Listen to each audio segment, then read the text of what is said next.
This is good. Okay. Hey guys, welcome back to my YouTube channel. My name is Mofe, if you don't already know me. And in today's video, we're going to be talking about how I shot a bureau sequence all on my own, what went into it, and also I'll be giving you some tips just in case you want to try that out yourself. So let's check out the video.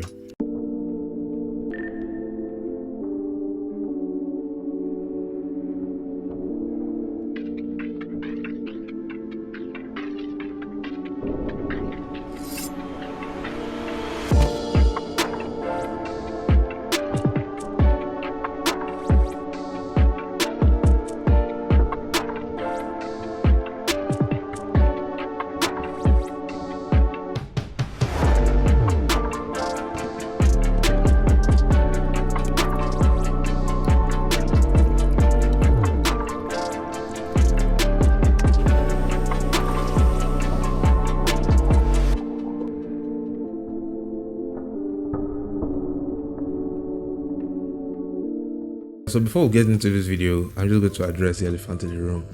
I know you guys are already thinking about it, and yes, I got a new microphone. So the reason why I got this new mic was because I wanted better audio for recording, and also I'm thinking about starting some tutorial videos on color grading, retouching, different things I know about in Photoshop, different tricks, and my editing process. So if there's something specific you would like me to talk about, you can leave it in the comments and I'll get to it, or you can send me a message on Instagram at Breaking Imaginations, and I also compile that and release an appropriate video. And yes, yes, I also shaved all my hair. I have a perfectly good reason for this. So tomorrow is my birthday. Well, at the time I'm recording this is the 11th of May. So tomorrow, the 12th of May, is my birthday. So if you know me personally, I've been saying for some months now that on my birthday I'm going to cut my hair. The reason why I decided to cut my hair was because I felt like this new year would be like a time of rebirth, if you get what I mean. So like the old new year, new me thing. So cutting off my hair was just like a way of like starting afresh, starting over. And that was also the reason why I started this channel this month. I was actually going to start it on my birthday, but let's say why wait that long? Let's just start this month. So you can leave me a happy birthday in comments. I will appreciate, or you could send me a gift or something if you want. So I'm not stopping you, angels. If I look cute, leave me in the comments. I will appreciate that. If I look ugly, keep it to yourself. Thank you. Alright, so a little background story. Prior to shooting this video, I had never tried shooting a bureau sequence on my own, but last week I released a video about ideas and how to execute them. Please check that out. If you haven't seen it already, you'll find it very useful. I decided to challenge myself and try it out. I used to think that it's something that is very difficult, which it actually is. It's actually very difficult shooting a bureau sequence on your own, but I challenged myself, and I'm actually very grateful I did that. It taught me some new things. Moving forward, I'm actually going to have to be shooting these sequences on my own, but I guess trying it out last week gave me some sort of practice, what I should expect and how I should carry it out. And I'm actually quite surprised that it actually came out as good as it did. The kit I used for this shoot was my 50mm lens, the Canon 50mm f1.8, and I also used the Canon 18-55mm f4. I used the 50mm for detail shots, and I also used the 18-55 for every other shot, wide angle and all that. The reason why I'm using the 50mm for the detail shots is because it can go down to f1.8. That shallow depth of field is what I was looking for. And the 50mm is actually a great lens. If you're thinking of taking a step up from your normal kit lens, I'll recommend the 50mm lens. It's quite budget friendly and something you would really love using.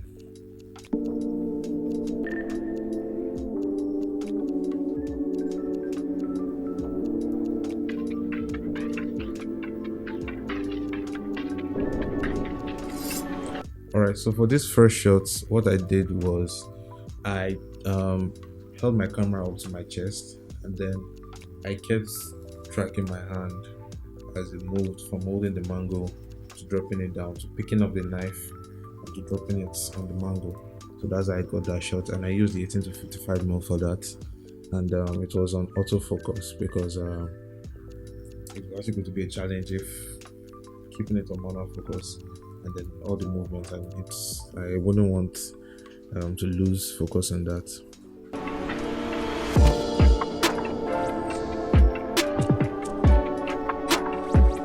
Alright, so for this mango cutting shot, what I did was I kept the camera on a tripod, and then I just kept it in a position where the camera was looking straight at the mango as I cut it. And if you notice, the video kind of zooms in as the shot kind of zooms in. And how I got that was I used a scaling keyframe. I scaled it in Premiere Pro, so that's another way you can fake motion in, when you're shooting B-roll on your own.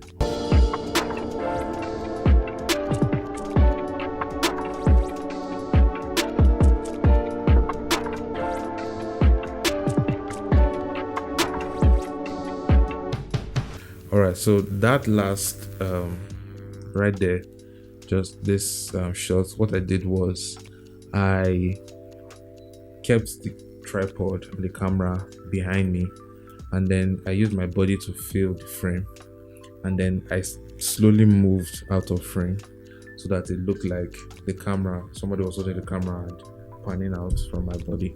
So I moved my own body to get that shot of me cutting. And this shot, what I did was I kept the camera also on the tripod, and I also used a scaling keyframe to get this shot. Oh yeah, this was the trickiest shot to actually get. What I had to do was, using the 50mm lens, what I did was I kept the camera on one hand while pouring the milk in the other hand. This was actually very tricky because I had to keep this shot on manual focus because the autofocus just kept dancing around. So I had to keep this on manual focus, and then I also had to move the camera at the same time. So I was adding some camera motion to this. So this was actually the trickiest shot because I had to use one hand to make sure that it didn't leave the range where the focus was, and it was also on a very wide aperture, so any slight movement could take it out of focus. So I had to be very still while I was holding the camera, but I was also pouring the milk at the same time. This one was handheld. I held the camera up, and that's why I got this one top down. This one, I moved around on my own. I got on the floor and I used the 15mm and I orbited around the glass. If you notice this, there's a light right on the glass there. It's coming from another window that I faced the glass towards, so that's where that light is coming from. And if you are shooting something like a drink or something in a glass, I'd recommend, if you have it, you could use a rectangular softbox so that it gives that strip of light on your glass. It has it's a very appealing light on glass. All right, so that was it. That's how I shot this B-roll sequence. And so yeah, my tips on how you also can try shooting B-roll on your own. My first tip, number one, would be to plan out your shot. Before I shot this B-roll sequence, I took a minute to actually think about what my establishing shot was going to be, how I'm going to move and all that, how I'm going to keep my camera, what lens I'm going to use for what shots, and that's how I got the idea to do it. That's like what shots to take and what lenses to use. So yeah, please plan out your shots. That's the first tip.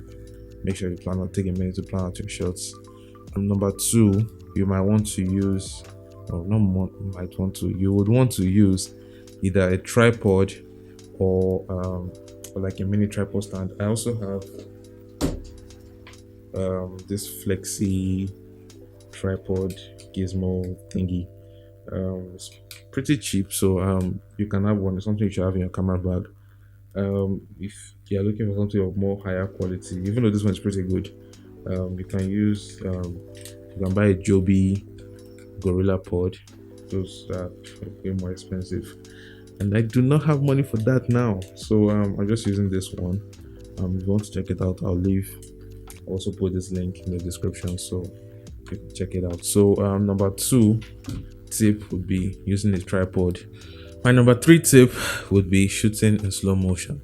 Now shooting in slow motion requires your camera being able to go down to at least 50 frames per second, or was that 60? Well, I'm not sure about 60, but your camera has to be able to go down from 50 60 frames per second, and it can go higher to maybe 120 240. Those cameras that can go up to like 240 480, those are more cinema cameras, but for normal DSLRs you can, I think the maximum goes up to like 120 frames per second, and those can get you really smooth footage. There's a rule of thumb when you're shooting, when you're adjusting your frames per second, you have to keep your shutter speed at double the amount of your frame per second. So if I'm shooting at a 60 frame per second, because that's the highest my camera can go, 60 frames per second, so I'll be shooting at 120 shutter speed, but my camera doesn't go 120 shutter speed, so I'll be shooting 125 shutter speed. So if you're shooting at 120 frames per second, you should be looking at 240 frames per second. That gives you the most natural motion blur when you're shooting.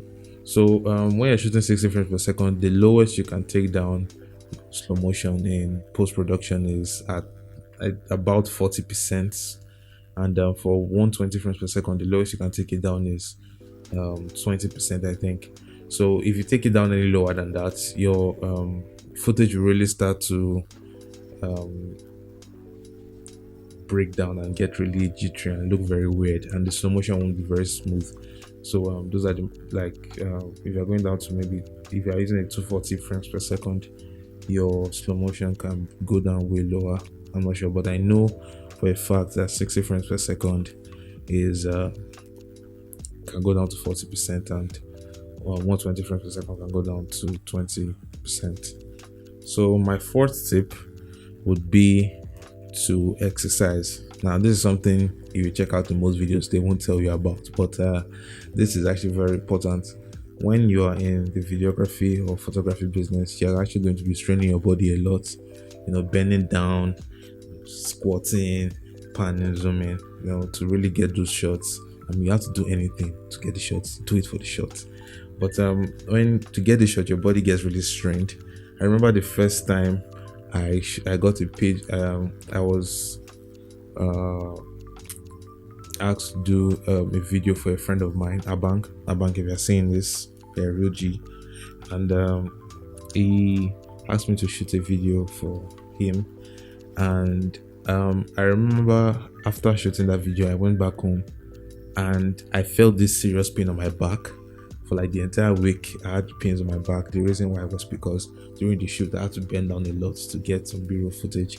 If you want to check out the video, I'm actually going to you can check it out on my Instagram, and I'll leave a link to that in my description so you can check out the video. So so when I was shooting, I had to bend down a lot and really strain my back. If I was exercising more back then, I guess I wouldn't have felt that pain. So yeah, the 3 places I would recommend you exercise are your back, your legs, and your abs. You don't have to have like a 6-pack, but just enough so that when you're holding the camera, trying to keep your balance, you won't start vibrating like a cold chicken. All right, so let's go over these 4 tips again. Number 1 will be planning out your shots. Number 2 will be using a tripod. Number 3, using slow motion from 60 frames per second, 120 and higher. And number 4 will be exercising your body. All right, so this is the end of the video. If you made it this far, thank you very much. I appreciate you. And I also like to give a special shout out to every single person supporting this channel by subscribing and telling their friends about it. I really appreciate that. Thank you very much. And if you like this video, leave a like. You can comment down below if there's something specific you want to talk about in the next video concerning editing, like color grading or retouching or something else that might be bothering you in Photoshop and Lightroom, and I'll respond to that. You can leave me a happy birthday in the comments. I also like that.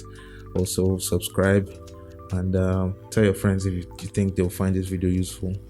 And with that said and done, I'll see you in the next video. Bye.